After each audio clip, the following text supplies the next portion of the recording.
My name is Kristen. I'm going to be your nurse practitioner. Can you give me your name and date of birth? Amber Colton, 12/17/1996. All right, so we're looking at the patient's speech. We're seeing the way she talks. We're making sure that we're just seeing how she presents herself. Hygiene seems to be intact, and she's also very calm. She doesn't appear to be anxious in nature. So we're going to start with a general skin assessment. We're looking for any lesions, any moles. We're looking at the way that the hair is distributed on the body, especially on the legs. We want to make sure that the leg hair especially is evenly distributed because it can indicate peripheral vascular disease. And we're looking for any wounds, and we're looking at the temperature, which is warm and dry, and the skin tuger, it's brisk returning, so it doesn't show she has any dehydration. Now we're going to check for the pulses. We're going to check for the radial pulse.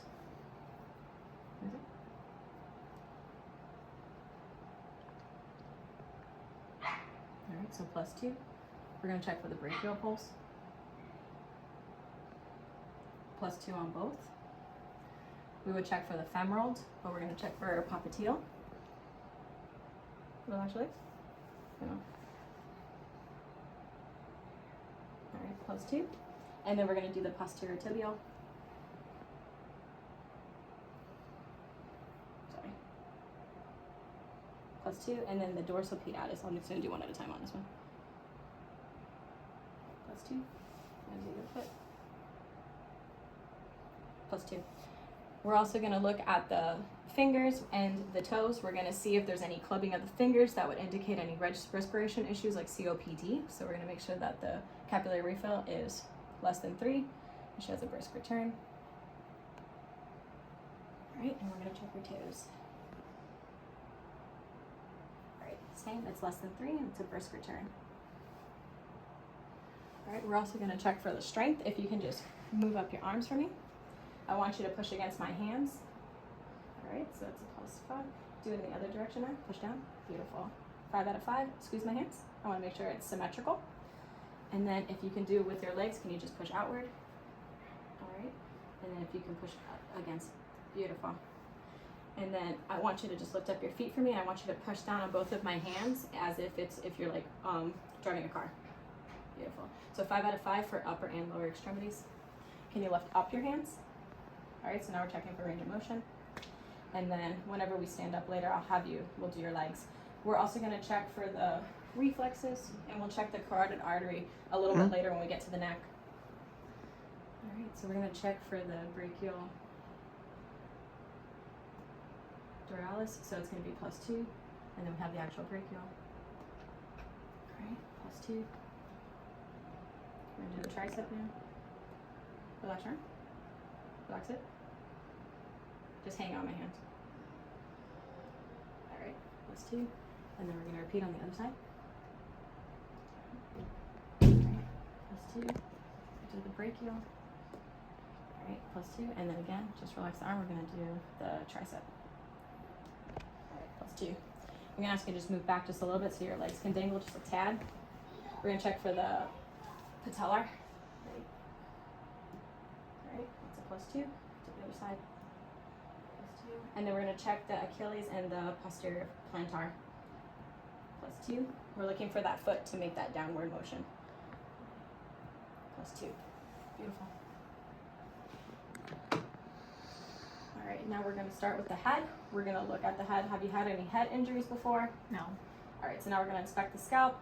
We're going to see if there's any lesions, any moles, any scarring, and that the hair is evenly distributed in the head, and I don't see any flaking or anything either. Now we're going to bring it back to the face. If you just look at me, can you smile? Can you puff up your cheeks? You can release. Lift up your eyebrows, and you can bring it back down. And I want you to open your, just kind of smile and then clench your teeth down. All right, so we're checking for cranial nerves 5 and 7. She did opt out on cranial nerve 5, which is whenever you do the cotton ball and you look for a brisk eye closure to make sure that that's intact. Do you have any issues with TMJ? No. All right, so I'm just gonna ask, I'm gonna put my hands on your jaw, and I want you to just open, close your mouth. We're looking for a clicking. All right, beautiful. Can you just close your eyes? We're gonna touch for sensation. So just tell me when you touch, just say now. No. No. No. No. All right, so cranial nerves 5 and 7 are intact. We're gonna move to the ears now.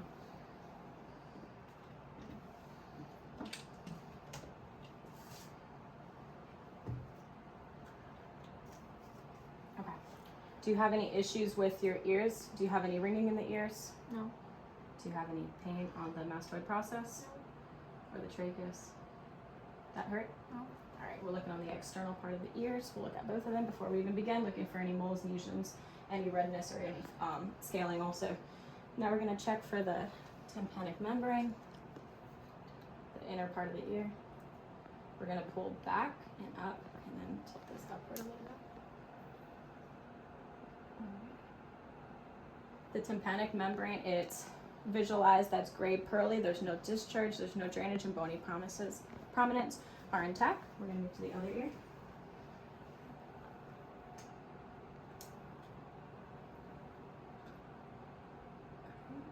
And tympanic membrane, same findings. It is gray, shiny. There's no purulent discharge.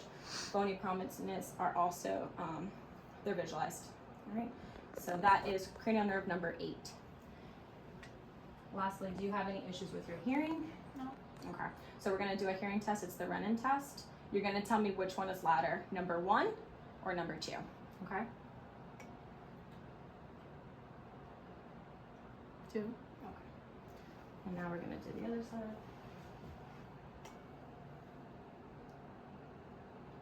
1 or 2. 2. So that is a normal finding that the airspace is louder.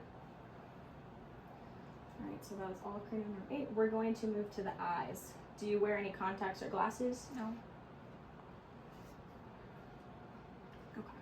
So I'm going to start with cranial nerve number 2, and then we're going to move into cranial nerves 3, 4, and 6 to look at the extraocular motors of the eyes and the way they move. So I'm going to stand at about 6 feet, and I want you to close your right eye, and I want you to tell me which line you can read, like the smallest line. Just read from. LTFPH.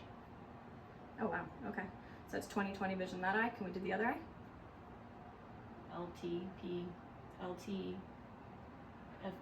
Okay. And then can you do it with both eyes and read that same line? LTFPH. Okay. So it's 20/20 vision. All right. So I want you to just look at me, and I want you to cover, you can cover the right eye if you'd like. We're going to check for the peripheral vision of the eyes. Okay. So you can close the right. That's fine. Just tell me when you see the fingers. Okay? Tell me when. I do. Okay. Now do the same thing on the other eye. All right, tell me when. Yes, I can see them. Okay. Now we're going to inspect the eye. We're going to look at the eyelashes. You make sure that they're evenly distributed. Make sure that there's no lesions, no crusting. We're looking at the sclera, which is white, and then we're going to look and pull down for the conjunctiva, which is pink. Do you also have any sinuses issues? Yes. All right. Are they swollen right now? We're going to touch the frontal sinuses and then the maxillary. Any tenderness? No. Okay. So now we're going to move to the eyes. Now just look at my finger only, and I'm going to bring it to your nose, okay? We're just checking. All right. So we're making sure that the eyes are able to accommodate and they focus and they start to go together, and we're not showing any lazy eye, and we want to make sure that the eyes, that the pupils are able to constrict, so that way they can see the finger. Now with just my finger, I want you to look just at my finger without moving your head, and we're going to check the extraocular motions, okay? So just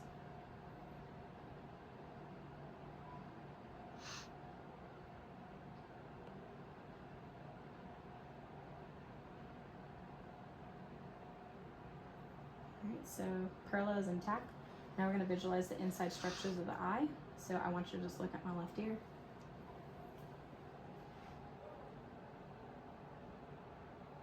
Okay. So the red reflex is noted and symmetrical in the right eye, and there was no blurry margins, and there was no sharp disc noted, and the blood vessels were noted. So now we're going to repeat it. Look into this ear.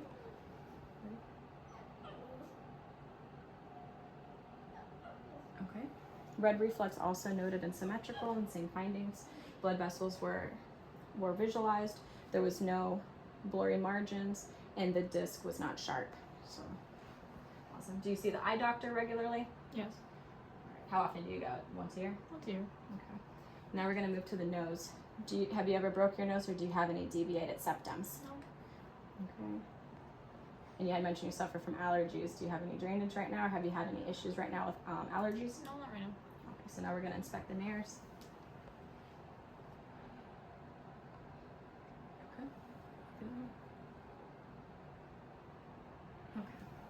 So they're pink. There's no drainage at this time.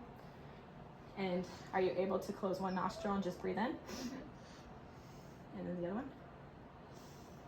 Okay. Any difficulty with breathing? No. Okay. We're gonna move to the mouth. I'm just gonna ask you to just smile. All right. And then I'm looking at the teeth. I'm assessing them. I'm assessing the lips. And this is gonna be cranial nerves 9, 10, and 12. She opted out of the gag reflex, would be cranial nerve number 10. So again, if you can just open up, I'm gonna ask you to stick out your tongue. And I'm looking at say ah. All right, we're looking at the tonsils. So look under the tongue real quick, stick up. All right, looking at the cheeks, soft palate, and then the teeth. All right, so there's no lesions on the bottom part of the tongue. There's no lesions on the soft or hard palates. The tonsils are at a +1, and you've never had your tonsils removed, right? Nope. Okay. And then the uvula, it moves up and down symmetrical whenever she says ah. It's pink and moist on the inner parts of her teeth, and it does on her cheeks, and on her teeth it doesn't show like she has any dental issues at this time. I would ask her to take a sip of water, but I'm just going to ask you to just kind of swallow. I'm going to ask you to tilt your head back and just kind of swallow. All right, so we're feeling for the trachea to make sure that it's midline and symmetrical. Make sure that she doesn't have any thyroid issues. I don't feel her thyroid, and we'll palpate again just one more time on the posterior side. So I'm just gonna ask you to do it one more time. Swallow. All right. And you don't have any issues with thyroid, right? Nope. Okay. All right. So before we start touching the neck too much, I'm gonna listen for any bruise on the carotid artery. Have you ever had any issues with your neck? No. All right. So we're gonna inspect the neck, and whenever we have her lay down, we'll look for the JVD to make sure she doesn't have any jugular vein distension. Right now, we're just going to listen with the bell of the diaphragm to see if we have any bruits before we palpate the carotid artery. All right. Hold your breath really quick. All right, and breathe. Hold your breath one more time. And breathe. All right. No bruits are heard. And now we're going to palpate one side at a time. All right, close two. We're going to do the same thing on this side. All right, +2. Beautiful. So now we're going to finish off the cranial nerves, and we're going to ask you to shrug your shoulders for cranial nerve 11. All right, put it back down, and now do it against gravity. Beautiful. You put it back down, and then I want you to turn your face in this direction and just push against my hand. All right. All right, so it's even on both sides. All right, we're going to check for the lymph nodes now. So just tell me if there's any tenderness, and I'm feeling for any masses at this time. So we're going to do the pre-article. All right, no tenderness, right? No. Post-article, occipital, tonsil, submandible, and submental. We're going to also check for the anterior cervical and then the posterior cervical. No tenderness, right? No. All right, beautiful. So now we're going to move to the chest. Do you have, we're inspecting the chest. We're seeing if there's any lesions, mass, any wounds. And I'm going to start by palpating, and just let me know if you have any tenderness in the ribs or in the sternum. Any pain? No. Okay, can I ask you to just sit upright a little bit more? Very beautiful. I'm going to percuss, and I'm going to listen for a resonant sound for the lungs, and the dual area should be over the heart.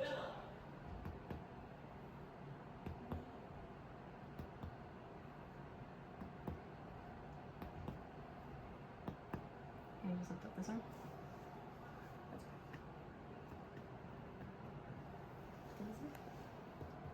Alright, so now we're going to start by listening for lung sounds. We're going to start at the apex of the lungs.